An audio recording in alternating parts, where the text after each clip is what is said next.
여러분, 푸른 바다 위 낭만적인 섬을 상상하시곤 하죠. 그림 같은 백사장과 에메랄드빛 바다가 펼쳐진 꿈에 그리던 휴양지 말입니다.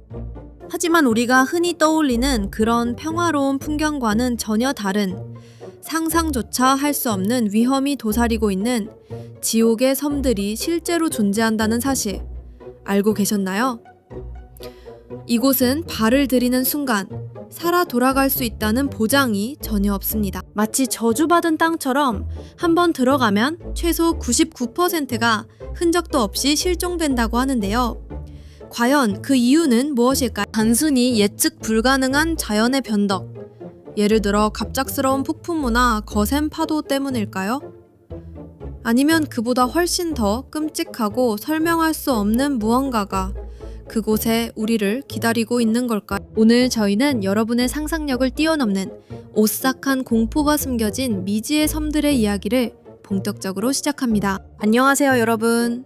오늘은 우리가 지도 위에서만 볼 수 있는, 하지만 절대로 발을 들여서는 안 되는 신비롭고도 위험한 섬들에 대해 이야기해 볼 건데요. 지구상에는 아직도 현대 문명의 손길이 닿지 않은, 혹은 의도적으로 거부하는 곳들이 존재합니다. 그 중에서도 특히나 경고의 붉은색으로 표시되어야 할 곳, 바로 그 첫 번째 이야기는 인도양의 푸른 바다 한가운데 자리 잡은 살인 부족의 땅이라 불리는 악명 높은 노스 센티널 아일랜드입니다. 이곳은 지구상에서 가장 고립된 부족 중 하나인 센티널리족이 수천 년, 어쩌면 6만 년 이상 외부 문명과 완전히 단절된 채 자신들만의 삶을 이어오고 있는 곳입니다. 상상해보세요.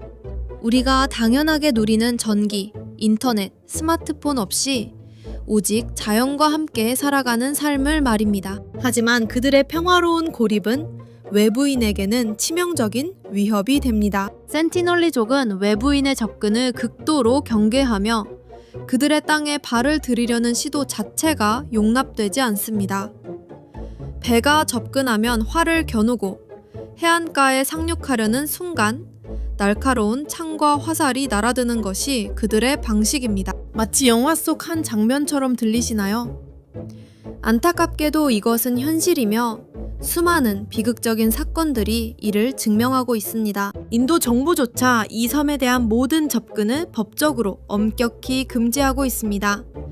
이는 단순히 섬을 보호하려는 차원을 넘어 그곳에 사는 사람들의 생존권을 지키기 위한 불가피한 조치이기도 합니다. 과거 복음을 전파하겠다는 순수한 열정으로 이 섬을 찾았던 선교사들이 있었고, 항해 중 길을 잃어 우연히 섬 근처에 닿았던 어부들도 있었습니다.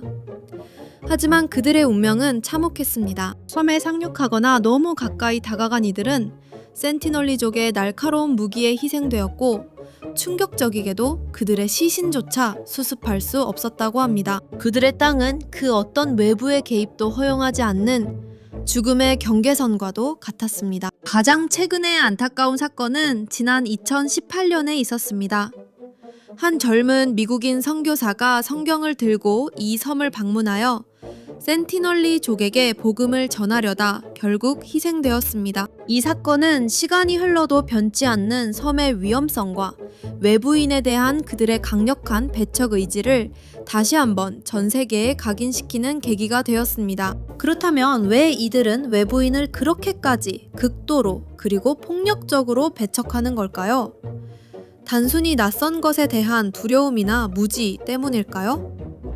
아닙니다. 이는 단순한 적대감이나 야만성으로 치부할 수 없는 그들의 오랜 역사와 고립된 문화 속에서 형성된 생존을 위한 필사적인 방어 기제라고 이해해야 합니다. 수만 년 동안 외부의 질병이나 폭력으로부터 자신들을 지켜내기 위해 쌓아올린 그들만의 방식으로 진화해온 생존 전략인 셈입니다. 그들의 세계는 그들만의 방식으로 존재하며 외부의 간섭은 그들의 삶의 방식을 파괴하고 궁극적으로는 그들의 존재 자체를 위협할 수 있습니다. 따라서 우리가 할 수 있는 최선의 선택은 그들의 세계를 존중하고 그들의 의지를 받아들이며 그들의 땅을 함부로 침범하지 않는 것입니다. 노스 센티널 아일랜드는 우리에게 인간의 다양성과 문명의 경계에 대해 깊이 성찰하게 만드는 지도 위에서만 존재하는 경고와도 같은 섬입니다. 이제 여러분과 함께 살펴볼 두 번째 섬은 바로 이탈리아에 위치한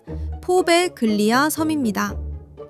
겉보기에는 푸른 바다와 아름다운 풍경을 자랑할 것 같지만 이곳에는 수만 명의 원혼이 떠돈다는 섬뜩한 소문이 전해져 내려오고 있습니다. 베네치아 석호에 자리한 이 작은 섬은 아름다운 자연 경관과는 전혀 어울리지 않는 오싹한 이야기로 가득 차 있습니다.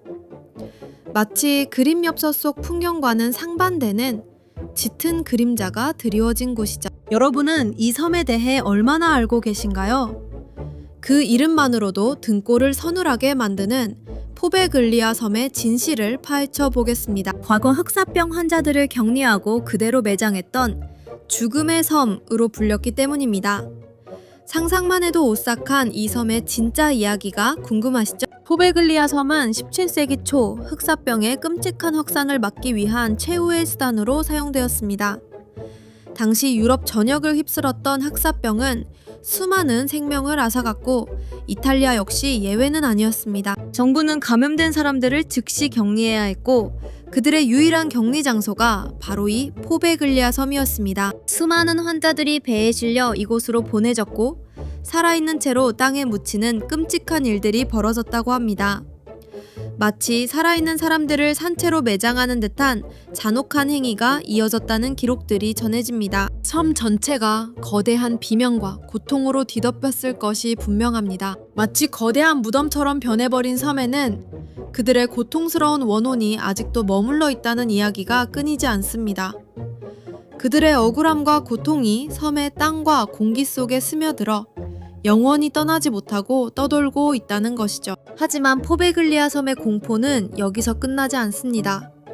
20세기, 이 섬은 또 다른 어두운 역사의 현장이 되었습니다. 1920년대에 이곳에는 정신병원이 세워졌는데 이곳의 원장은 더욱 잔혹한 만행을 저질렀습니다. 그는 정신질환을 앓는 환자들을 대상으로 끔찍한 생체 실험을 자행했습니다. 마치 인간이 아닌 실험 대상으로 여기듯 비인간적인 실험들이 무자비하게 이루어졌다고 합니다. 그의 손에 희생된 환자들의 수는 정확히 알 수 없지만 그 고통은 상상조차 하기 어렵습니다. 그리고 아이러니하게도 이 모든 잔혹한 행위를 주도했던 원장 자신도 결국 그 실험의 희생자가 된 듯 미쳐서 정신병원 건물에서 몸을 던져 스스로 목숨을 끊었다고 전해집니다. 그의 마지막 순간 역시 섬의 비극적인 역사에 또 다른 끔찍한 페이지를 더했습니다. 이러한 끔찍한 역사 때문에 포베글리아 섬은 악의 기운이 너무 강한 곳으로 알려져 있습니다. 단순한 괴담이 아닌 실제 벌어졌던 참혹한 사건들이 섬에 깊은 상흔을 남긴 것입니다. 실제로 최근에는 호기심 많은 유령 조사팀까지 이곳을 방문했지만 그들은 섬의 강렬한 부정적인 에너지에 압도되어 조사를 제대로 진행하지 못하고 도망치듯 빠져나왔다고 합니다. 그들이 느꼈다는 압박감과 공포는 얼마나 대단했을까요? 현재 포베글리아 섬은 일반인의 출입이 엄격히 통제되고 있습니다.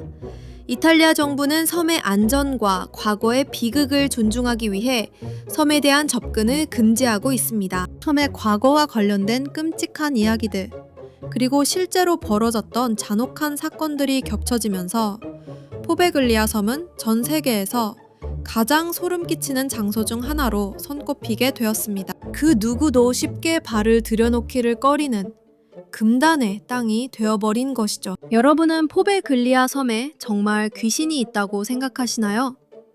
단순히 떠도는 소문일까요?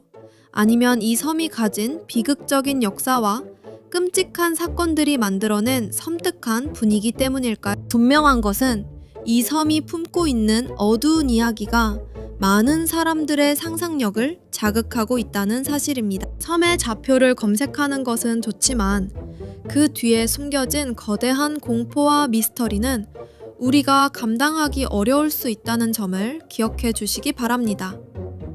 섣부른 호기심은 예상치 못한 위험으로 이어질 수 있습니다. 다음 영상에서는 지도에서 아예 삭제되어 버린 유령 도시의 비밀을 공개할 예정이니 구독과 알림 설정을 통해 놓치지 마세요. 그곳에는 또 어떤 충격적인 이야기가 기다리고 있을까요?